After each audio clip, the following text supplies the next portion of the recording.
Bonjour Monsieur Trubin. Bonjour. Donc Association Citoyens Musulmans, merci de nous recevoir. Vous êtes le candidat donc, de la liste indépendante Centre et Droit de la ville de Colombes. Absolument. Donc, première question. En 2010, le collectif contre l'islamophobie a recensé 188 actes islamophobes, 298 en 2011, 498 en 2012, soit une augmentation de plus de 57%. Qu'en pensez-vous ? Je pense que c'est juste inadmissible, c'est juste quelque chose qui est assez pathétique, on va dire, parce que je ne sais pas si c'est des actes islamophobes, si c'est des actes anti-maghrébins, si c'est des actes racistes ou si c'est des actes juste anti-religieux, mais quelle que soit la raison, et quelle que soit la religion, quelle que soit la race concernée, c'est inadmissible. Mais en même temps, sans évidemment le moins du monde excuser, essayons de comprendre pourquoi. Moi je pense qu'il y a deux éléments importants à prendre en compte. Parce que la condamnation est facile, hein. Tous les politiciens vont vous dire c'est inadmissible, s'il y a un type qui vous dit c'est bien, vous faites signe. Tout le monde va dire c'est nul. Mais, et on a raison de dire que ça ne va pas et que c'est inadmissible et qu'il faut lutter contre ça. Mais il faut aussi lutter contre le pourquoi. Et le pourquoi, à mon avis, il est double. D'une part, on stigmatise une partie de la population mondiale à travers le terrorisme.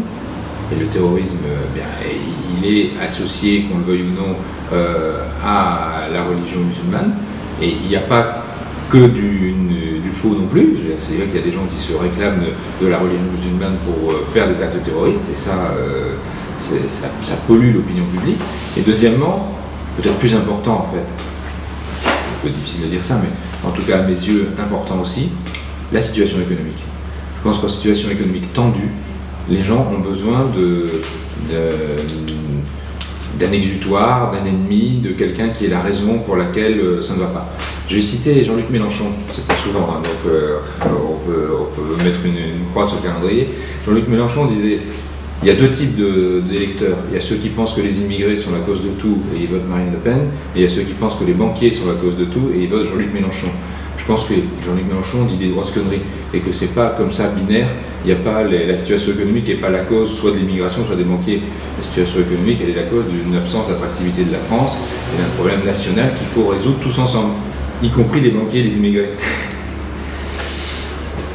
Quelle est votre opinion vis-à-vis du silence des politiques face à cette vague islamophobe, et si vous êtes élu, seriez-vous prêt à condamner publiquement ces actes ? Bien sûr, je pense que c'est pas tellement du silence, c'est du jeu politique et de la résignation. Du jeu politique parce que tout le monde condamne, et de la résignation parce qu'en fait on fait rien. Et on fait rien parce qu'on considère que c'est pas spécifique et que ça ne mérite pas un traitement particulier. Et à mon avis on a tort. Parce que, comme je le disais, il y a bien une partie économique qui va toucher en particulier les populations d'origine immigrée.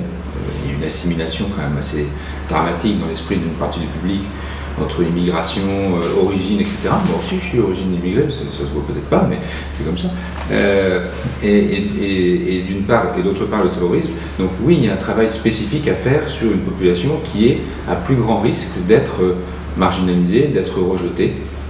En fonction de sa religion, en fonction de ses origines. Donc il faut travailler. Il ne suffit pas de le dire. Monsieur Jean Bobreau parle de laïcité falsifiée et Madame Carry parle de laïcité travestie, utilisée comme instrument de stigmatisation de millions de musulmans. Comment définissez-vous la laïcité ? Que signifie pour vous garantir le libre exercice public du culte ? Ça c'est dans la loi de 1905, la séparation des églises et de l'État, qui, rappelons-le quand même historiquement, a été très très mal vécu par la population française catholique. C'est une loi très violente. C'est pas, aujourd'hui ça nous apparaît comme étant une évidence, et comme disaient vos interlocuteurs, c'est un peu un étendard qu'on brandit en disant laïcité, laïcité, ça a toujours été comme ça, la France est un pays laïque, etc. C'est pas aussi évident que ça. C'est la France fille aînée de l'Église, c'est la France catholique qui est en rupture en 1905, je cite souvent ma grand-mère, hein, donc j'ai deux, trois comme ça idées fixes, et donc ma grand-mère qui a vécu ça quand elle avait 6 ans, était élevée chez des religieuses. Les religieuses sont parties, on les a expulsées, manu militari. Donc ça n'a pas été comme ça aussi facile que ça. Donc la laïcité, c'est pas une évidence pour la France, c'est pas un produit de la Révolution française, c'est un produit d'une construction lente et politique. Et franchement, je pense que les religions prêchent, dans 99% des cas, la tolérance, l'amour, la justice, la non-violence. Il y a peut-être des religions qui prêchent l'hostilité, tuer l'autre, etc. Mais j'en connais pas beaucoup. Enfin, pas des religions du livre en tout cas. Par contre, les religions sont utilisées par les politiques. Et si vous regardez l'histoire, on ne va pas refaire 2 siècles, 2 millénaires d'histoire, mais je crois vraiment qu'il y a une utilisation du fait religieux, une utilisation des convictions religieuses par les politiques pour amener les gens à faire des choses que les religions, au fond d'elles-mêmes, réprouvent. Et c'est là où la notion de laïcité prend tout son sens. C'est-à-dire, la laïcité, pour moi, c'est faire en sorte que l'ensemble des croyances, et la non-croyance, et l'agnostisme, puissent cohabiter dans un même monde, parce que l'objectif du politique, c'est pas de favoriser une religion par rapport à une autre, c'est pas d'utiliser une religion pour lutter contre une autre, c'est pas d'utiliser un fait religieux pour amener les gens à aller en guerre contre tel ou tel ennemi de l'intérieur ou de l'extérieur, c'est au contraire de vivre ensemble. C'est faire en sorte que tous les gens soient heureux de vivre ensemble et construisent quelque chose ensemble. Pour moi, c'est ça la laïcité. C'est un peu intellectuel, mais c'est comme ça. Que pensez-vous du projet de loi interdisant le port du voile dans les universités et quel est votre avis sur le rapport de l'intégration récemment publié?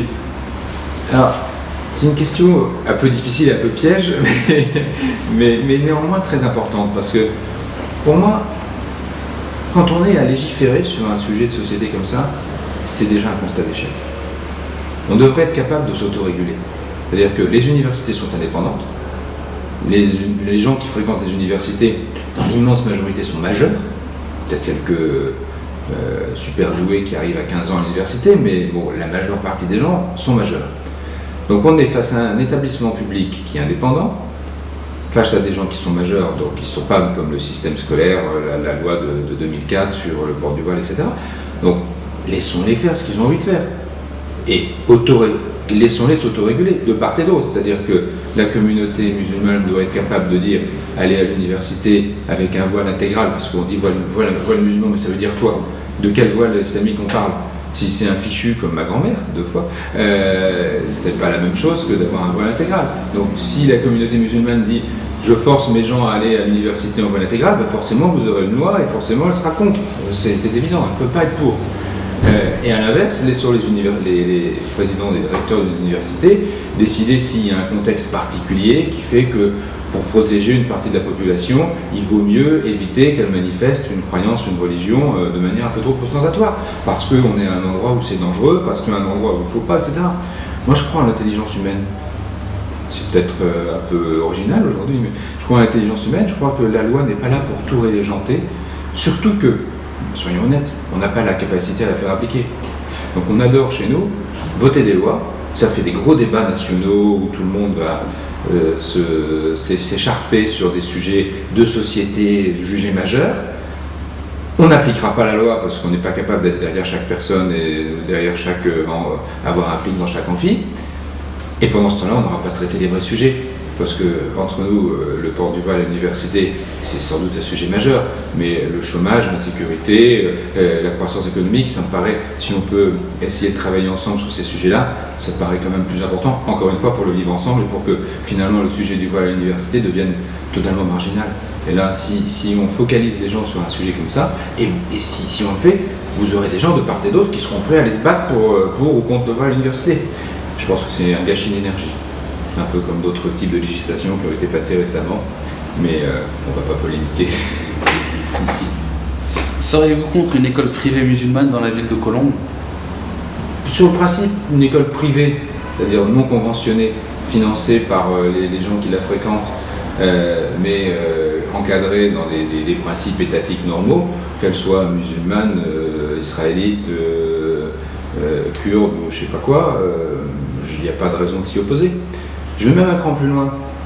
Je pense qu'aujourd'hui, on a un établissement privé qui marche bien, qui n'enseigne plus d'ailleurs directement le catéchisme. C'est un établissement privé d'origine catholique, on va dire. Je ne pense pas qu'il y ait des crucifix dans les salles Jeanne d'Arc. Il n'y a pas de religieux qui interviennent. On peut faire de la catéchèse, on peut faire du catéchisme, mais dans le cadre de l'aumônerie. Par contre, il y a un enseignement dans cet établissement sur le fait religieux, sur l'identité religieuse, sur les religions de manière générale. Et ça peut être très utile aux enfants. Donc s'il y a un projet d'origine musulmane ouvert à tous, c'est important, qui ne fait pas d'enseignement coranique, mais un enseignement de sensibilisation aux religions, ou pas d'ailleurs, peut-être que simplement le fait d'exister suffira, pourquoi pas? Parce que, mais dans des conditions respectant la loi française, bien évidemment. C'est pareil. Sinon, le maire serait pas. Concernant le lieu de culte, quelle est la situation sur Colombes? Comment positionnez-vous concernant donc, le deuxième projet de construction de mosquée? Il y a déjà sur Colombes une mosquée du côté Fossé-Jean, rue d'Épinay. Apparemment, cette mosquée n'est pas de taille suffisante pour accueillir l'ensemble de la communauté, donc il a été prévu, il a été fait voter par le maire actuel, un projet de signature d'un bail emphytéotique sur un terrain de l'autre côté de la ville, et ça pour le coup, il y a une certaine rationalité à ça, parce que ça ne sert à rien de construire deux lieux de culte au même endroit, pour un deuxième lieu de culte. J'estime que la loi, comme vous l'avez rappelé d'ailleurs, prévoit que les cultes doivent pouvoir s'exprimer et être faits dans des conditions correctes. Donc, pourquoi pas?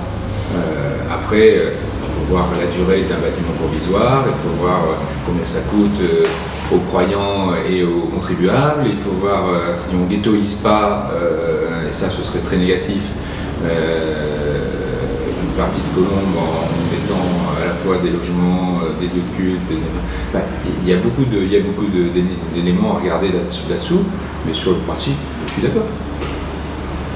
Proposerez-vous à la cantine publique des repas végétariens? Ça c'est probablement la question la plus difficile, parce que je pense que proposer des repas halal serait une grosse erreur. Parce que là, ça stigmatiserait une population, même si c'est fait de manière positive et empathique et sympathique.